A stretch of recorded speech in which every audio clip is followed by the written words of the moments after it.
Dinumog ng mga manonood ang ginanap na Tambay Music Fest sa Quezon City Circle kagabi habang ilang kabataan sa Las Piñas nagsalo-salo sa isang feeding program. Yan at iba pa sa ulat ni Mark Fetalco. Dinagsa ng mga manonood ang Tambay Music Fest na ginanap sa Quezon Memorial Circle kagabi. Star-studded ang line-up ng libreng concert at kabilang sa mga nag-perform sina Maui Taylor, Bandang Lapis, Agsunta, komedyanteng si Long Mejia, SV Squad at ang folk rock legend na si Lolita Carbon. Ang konsyerto ay inorganisa ng rapper na si Pio Balbuena.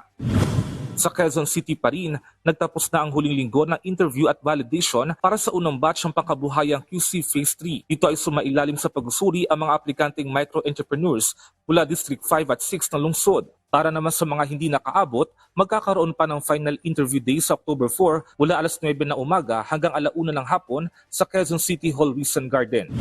Namayagpag ang mga estudyante ng Taguig sa iba't ibang international competitions. Mula sa Western Bicutan National High School ang nakakuha ng ginto sa individual contest melodica category ng Asian Music Games 2023 na ginanap sa Indonesia. Sa FIRA Robo World Cup naman sa Germany, nanguna ang Cayetano Science Robotics Team sa Cliffhanger Heavyweight category kung saan gumawa ng robot ang mga kalahok na isasabak sa sumo wrestling. Sa World Robot Games naman sa Thailand, umakot ang medalya ang koponan mula sa Senator Renato Cayetano Memorial Science and Technology High School, Taguig International School at RP Cruz Elementary School. Hindi rin papahuli ang mga estudyante ng Cayetano Memorial Science and Technology High School sa larangan ng drama at theater arts. Lalo't nasungkit rin nila ang first place sa short film at open category sa International Science Drama Competition sa Bangkok.